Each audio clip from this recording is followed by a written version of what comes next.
Shalom, buenos días, Beshem Yeshua, en el nombre de Yeshua a todos. Estaba pensando en este detalle sobre el próximo domingo, que será Shavuot, nuestra fiesta en el primer día de la semana. Y claro, pensaba en un cierto detalle. Y recordé dos casos, me vino en mente dos casos, que ahora se explica, no sé, se explica por qué, ¿no? El por qué o qué determinó a estas dos personas hacer estas afirmaciones. La primera persona que está en las escrituras es Elías, el profeta Elías. El profeta Elías se encuentra con esta viuda en Sarepta en esta temporada de hambre. Esta no tenía ni siquiera para ella que comer. La encontró mientras intentaba recoger un puño de leñas, un brazo de leña, ¿no? Y ella testificó: tengo un poco de harina para preparar primero a mi hijo, comer yo lo que queda, y después morimos, nada más. Ya no hay más recursos, eso todo. Y a esto Elías, ¿qué es lo que le dice? ¿Quién recuerda qué es lo que dijo Elías a una persona que dijo: solamente tengo un puño nada más de harina, voy a hacer una torta, comeré yo y mi hijo y moriremos luego, y no tenemos más esperanza para el futuro? ¿Saben lo que dijo? Bueno, quien conoce las escrituras obviamente que sí. Los que no, quizás pensarán un poquito qué es lo que dijo. Bueno, no hay tiempo para ir a buscar porque es buena, una historia hermosa. Así que Elías le dijo: Eliyahu, mi padre es Elohim, lo que expresa este nombre, Eli, papito, padre.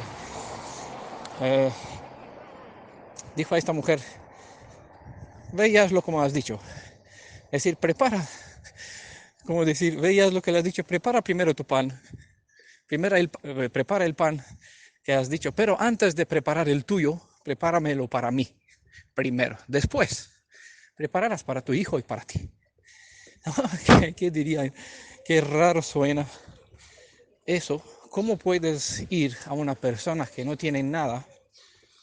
Le queda un vaso de arroz, para decir así, actualizando nuestro tiempo, y no tiene más que un vaso de arroz, lo va a preparar, luego ya no tiene nada, se va a esperar que muera, ¿no? Imagínense que voy a uno de ustedes que está en esa situación y le pido: vale, pero primero prepara para mí y después para vosotros.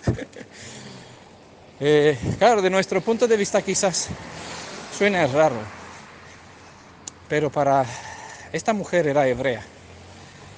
Y no tanto por Elías, que quizás no conocía que este es profeta. Quizás por su apariencia, no sé, en aquel tiempo imponía alguna, o determinaba a alguno pensar que sirva Elohim, que es un nombre de Adonai. Pero no es eso la explicación y la razón de lo que fue que motivó a Elías decirle a esta primero: ve y haz como has dicho, pero primero prepárame a mí, ¿no? Le voy a decir de dónde viene este concepto para que sepan la importancia. Pero le voy a dar el segundo caso, que no sé, estaba pensando en eso, me vino y dijo: wow, interesante, le tengo que decirlo en el grupo. Eso como evidencia que yo no sé todas las cosas, pero de a poco que es necesario, que se conecta con alguna información, con alguna idea que se comparte en el grupo, pues viene. Y lo que viene, ¿qué hace uno cuando recibe? Lo suelta, lo comparta. Ay, lo repito eso para que les entre bien, que si reciben algo bueno, compártenlo con otros, ¿no? Yo no lo espero para mí ni siquiera media hora, ¿no?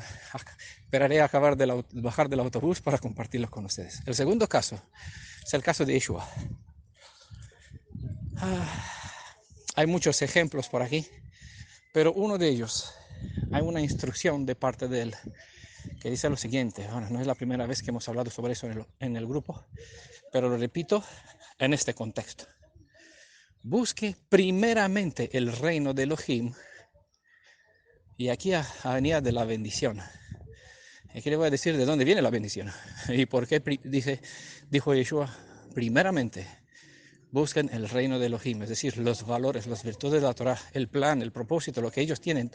Tu interés es que se conecte primeramente con él y después seguir las tuyas, porque tus cosas, tus búsquedas, tus necesidades se te añadirán por encima, dice, ¿no? Es lo que ha dicho Elías a esta mujer. Ve y haz así como has dicho, pero primero para mí, ¿no? ¿De dónde viene este concepto?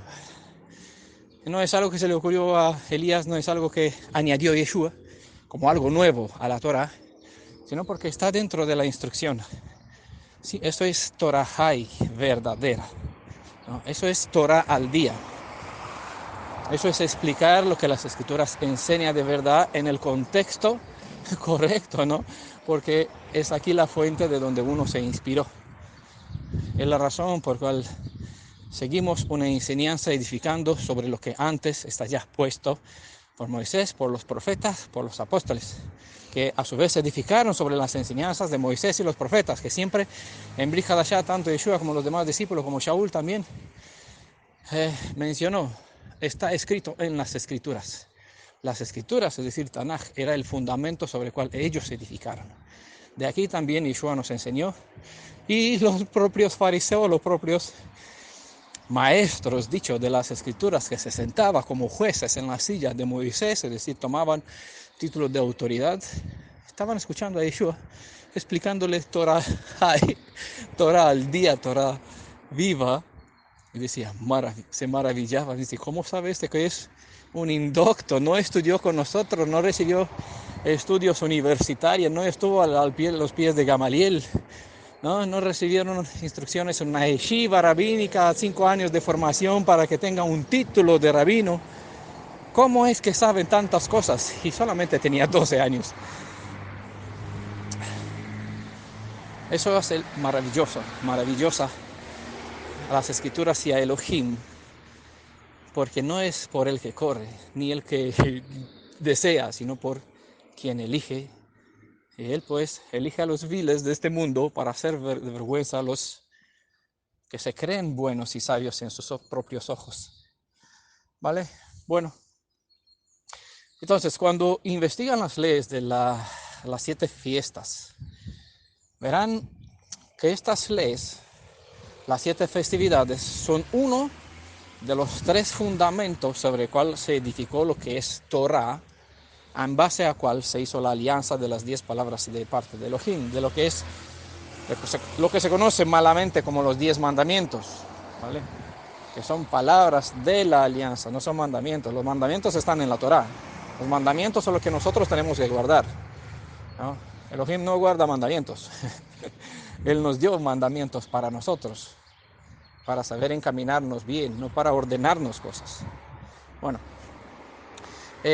todos esos detalles están explicados en otros estudios. Quien desea más profundizar en lo que escuchan, pueden pedir información, se le brindará, ya está servida, no hay una comida ya preparada, servida, uno solamente debe disponerse a recibirla, a buscarla, a investigar, a agarrar su Biblia y comparar con el espíritu, con el corazón de un verdadero Yehudim, ¿no? Que prueba a ver si es así o no es así lo que se le dice, en este caso no de Pablo, sino de Daniel Udraica. Bueno, olviden, mi nombre no es tan importante, sino el hecho, ¿vale? Aprovechen el momento. Una de las condiciones de las instrucciones relacionadas con las 7 festividades dice lo siguiente. La cita está en el estudio que se llama La Alianza en el Sinai, ¿no? Es la primera parte de este estudio. En la segunda parte tratará la segunda alianza, pero eso trata sobre la alianza que se hizo con el pueblo de Israel en Sinaí, ¿no? Y bueno, dentro de los estudios sobre las fiestas está otra vez repetida la cita donde se menciona las palabras que les voy a decir. Una de las ordenanzas relacionadas con las 3 ocasiones cuando el pueblo de Hebreo, los varones, tenían que subir al templo, era lo siguiente, ¿no? Obviamente 3 veces al año todo el pueblo, todos los varones de Israel debe subir al templo. ¿En qué momento? Porque aquí es la clave y el texto abarca la bendición. Tenía que subir en las 3 temporadas de la cosecha de las fiestas en Bikurim, en Shavuot y en Sukkot, ¿no? 3 temporadas donde se traía las primicias de primavera, de la cebada. La mitad del año se traía 50 días más tarde desde Bikurim, desde la cosecha de la cebada, se traía la cosecha del trigo. Y ahora pasaba por el campo y mirando, así se me vino la inspiración para decir así, para compartir este mensaje con ustedes. Pasaba por al lado, por la carretera con el autobús y veía los campos de trigo que estaban ya maduros. Oh, fíjate, con razón, estamos en la temporada de Shavuot y ya está. Y viendo los granos ya maduros, pues me vino para compartir este mensaje con ustedes. Entonces, Elohim, precisamente en esta temporada, cuando se tenía que traer en primavera la primicia de cebada, se recogía, se recolectaba, se guardaba, y cuando los varones subían al templo, una vez que veían el grano de trigo ya maduro, ya cosechaba también la primicia de este grano de trigo, y junto con la primicia de primavera ya subía al templo y presentaba esta ofrenda. Bueno, hay todo un proceso, toda una fiesta de alegría, de gozo en los estudios que hemos compartido y lo vamos a subir. Están en el canal de YouTube también algunos sobre la fiesta de Shavuot, la fiesta de las semanas, lección de jardinería. Hay varios estudios, que creo, al menos hay dos que tratan sobre esta cuarta de las fiestas de Elohim, la segunda temporada cuando los varones tenían que subir al templo. En este contexto de esta temporada de primavera, había la costumbre de los reyes, según se menciona en las escrituras de aquel tiempo, levantarse en guerra. ¿Por qué en esta temporada? ¿Por qué no en otoño? ¿Por qué no en verano? Porque no sembraban. Entonces se marchaban a cosechar donde ellos no sembraron. Este concepto, esta idea se reproduce otra vez en las promesas. En cuanto al shalom de los 1000 años, cada uno morará en su tierra, bajo su viña, comerá lo que sembró, no habrá ni gusano, ni oruga, ni enemigo que vendrá a por él, ¿vale?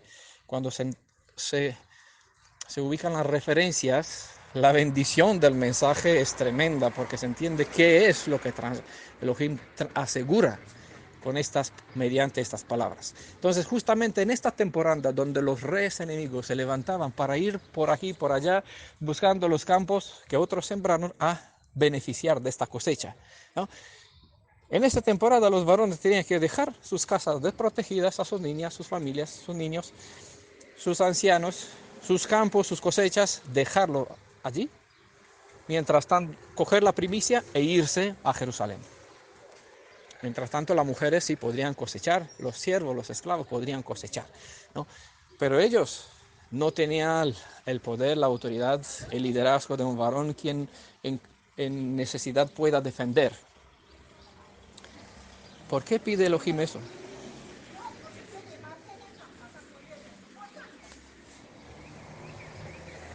Por la misma razón que nos quiso transmitir la enseñanza, la lección de Elías. Ve, primero para mí, haz lo que has dicho.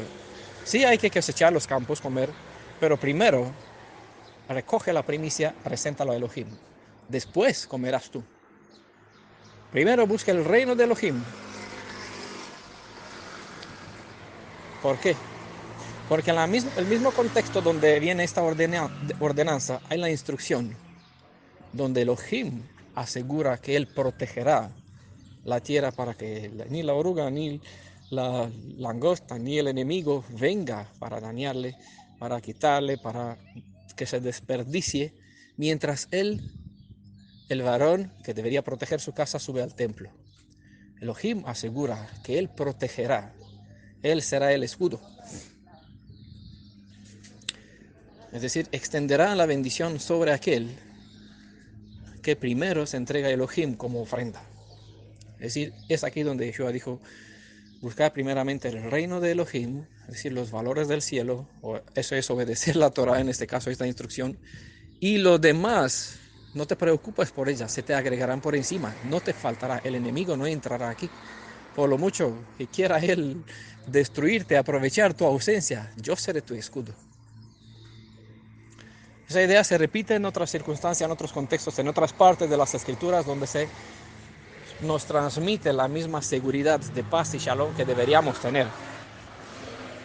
Espero que hoy tengan en cuenta esta historia, este contexto, porque aquí tenemos buenas promesas. Si andamos en este camino así, haciendo de Él la prioridad de nuestra vida, Él cumplirá. Es decir, esto lo tenemos nosotros como mandato. Es aquí la diferencia entre la promesa de Elohim, lo que son las 10 palabras de la alianza, y las ordenanzas que Él nos dio para nosotros. A nosotros se nos dio la Torá como instrucción para guardarla, ¿vale? Es lo que tenemos que obedecer. Y es lo que Él nos instruye a hacer. ¿Por qué? Porque eso prueba nuestra fidelidad hacia Él. Es por esa razón que Yeshua dijo, es decir, esos es los pasos para que uno pueda llegar a las palabras que Yeshua pronunció. El que me ama guarda mi palabra, ¿no? Entonces, por amor a Él, por fidelidad, primeramente el reino de Elohim, lo que buscamos, sus intereses, porque no tenemos que preocuparnos de los nuestros, porque Él asegura que por encima nos dará bendición para tener lo que nosotros tenemos por obligación, hay que hacerlo también. Es aquí donde también se conecta las enseñanzas. A esto hay que hacerlo y al otro no dejar de hacerlo. Es decir, hay que dar diezmo de todas las cosas, hay que dar zedaká de todas las cosas. En aquel momento el diezmo estaba activo porque el templo y el sacerdocio todavía funcionaba hasta que el templo, el derecho del sacerdocio fue quitado. Un estudio bastante bueno sobre eso menciona este contexto llamado precisamente el sacerdocio hebreo, el sacerdocio del pueblo de Israel. Pueden ver todo el contexto mejor explicado aquí. Y el templo obviamente fue destruido. Entonces el sistema del diezmo queda un poquito, entre comillas, está aquí como evidencia, como instrucción en cuanto a la fidelidad de Elohim y nuestra obediencia, ¿vale? Hay que dar diezmo en el contexto de todas las especies, de todo, hasta los más pequeños, de lo que recibimos, de los productos que Él nos bendijo, de los animales. Sí, ¿vale? Hay que hacer obras buenas. Aquí entra la idea de zedaká, ¿no? Velar sobre los intereses de tu hermano. Sí, también.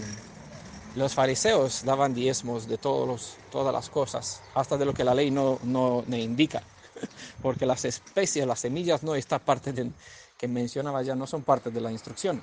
Pero bueno, ellos para ser más piadosos, mientras dejaban de hacer lo que indicaba esta ley, el propósito de esta ley, ser bueno con los demás, ¿no? Abrir el corazón hacia los hermanos, hacia los de su pueblo, cuidar de los viudas, de los huérfanos, abrir zedaká para ellos, hacer lo justo, lo que es obligación de ellos. No hacían.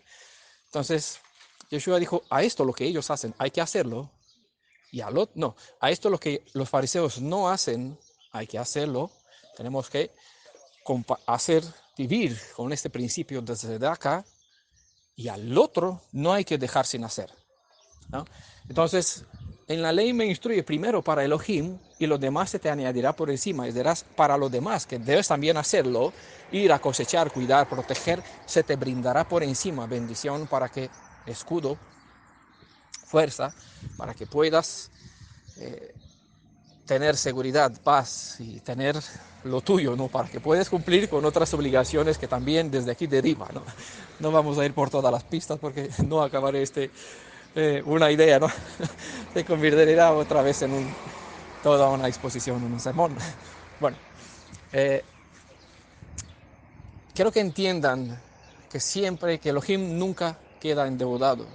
Si nosotros hacemos lo que Él nos pide como ordenanza, Él puede activar su bendición, que es su compromiso con lo que Él nos garantiza a través de lo que transmiten las 10 palabras suyas. La Torá fue encomendada al pueblo de Israel para que la guarde. Las 10 palabras de la alianza, que escritas en 2 tablas, también fue entregada al pueblo de Israel, pero no para que lo guarde, sino para que lo custodie. El término guardar es mal interpretado en ese sentido, sino para que los tenga bien protegidos dentro de ello como testimonio, ¿vale? Por eso se llama la arca de la alianza, no la arca de los mandamientos. Los mandamientos están en la Torá y los mandamientos fue puesto delante del arca de la alianza en un libro para que sea en contra de nosotros, porque nosotros no es que no guardamos lo que no podemos guardar porque eso pertenece a Elohim, sino porque nosotros no queremos guardar lo que Elohim nos dio por guardar, que son las instrucciones de la Torah. Nosotros queremos la protección de Elohim, pero no estamos dispuestos. Es decir, queremos recibir la bendición que nos ofrece Elohim mediante lo que Él promete y lo que nosotros tenemos en custodia nuestra, lo que Él garantiza a través de las 10 palabras, de su compromiso, de las 10 palabras de la alianza. Mientras no queremos obedecer la instrucción que Él nos dio en la Torah, donde dije, sí, hay que hacer lo tuyo, pero primero mis cosas. Entonces, el que me ama, guarda mis palabras en el orden que yo les di las instrucciones, ¿no? Hay que trabajar para ganarte el trabajo todos los días, sí, 6 días, ¿vale? Primero, haz lo mío, después, haz eso, lo tuyo, por encima, ¿no? Tendrás bendición para tu alma y para tu cuerpo haciéndolo de esta forma. ¿Vale? Siempre y cuando nos encaminamos en ese sentido, eh, los resultados serán la bendición que Elohim provee. Esta mujer fue conocedora de las escrituras y de las ordenanzas de Elohim. Reconoció, no tanto, quizás reconoció en Elías al varón de Elohim, pero de todas formas ella actuó según las normas, primero para Elohim. Y primero, si para Elohim es dar a mi hermano, ser recibidores de huéspedes, algunos recibieron a ángeles. En este caso, Abraham hizo así, abrió su casa. Primero, corta, sacrifica un toro engordado para... Les lavó los pies a los invitados, a 3 viajeros. No sabía que eran ángeles. Después sí quizás se enteró cuando escuchó las palabras, las bendiciones, que está hablando con Adonai. Está hablando con Yeshua. Con esta forma que para él eran 3 humanos, 3 personas, 3 varones.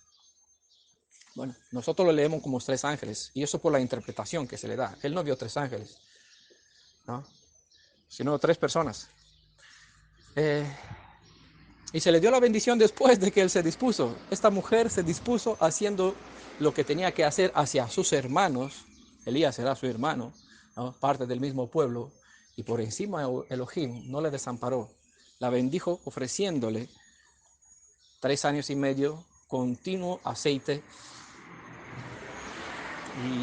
y harina, ¿no? Aceite y harina no cesaron, dice las escrituras, hasta que comenzó a llover. Inició otra vez la lluvia. Entonces aquí Elohim no queda endeudado, siempre Él muestra su fidelidad. Si uno no tiene esta bendición, la requiere, la reclama, pero si no la tiene, debería buscar a ver dónde está el fallo, porque Elohim no queda endeudado.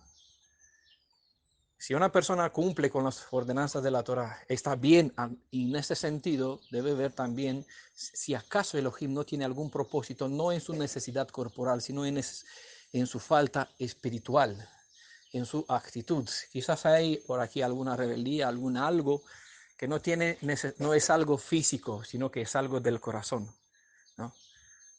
Y esta también es una prohibición, algo que impide a Elohim derramar esta bendición. Quizás nosotros sí guardamos la Torah y hacemos bien a los demás, pero si hay algo en el corazón, Elohim lo sabe y quiero sacarlo de aquí.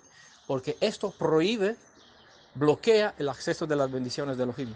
Y si esto no falta aún, no, si esto todavía está bien, entonces quizás hay alguna otra lección que tiene que ver con otras personas, con el contexto social, o simplemente porque somos parte de un pueblo y con razón sufrimos a causa de las transgresiones, de las maldiciones que nuestros antepasados tomaron sobre sí porque transgredieron la Torah, y este tiempo necesita ser expiado. En todo con el tiempo se cura a veces, ¿no? Necesitamos, también pasamos por aquí, como Daniel bien expresó, ¿no? Él no era culpable por lo que hicieron sus padres, pero siendo una del pueblo se identificó ese had de Israel. Si Israel sufre, nosotros sufrimos. Si nosotros sufrimos, Israel como madre sufre, porque cada madre sufre por sus hijos.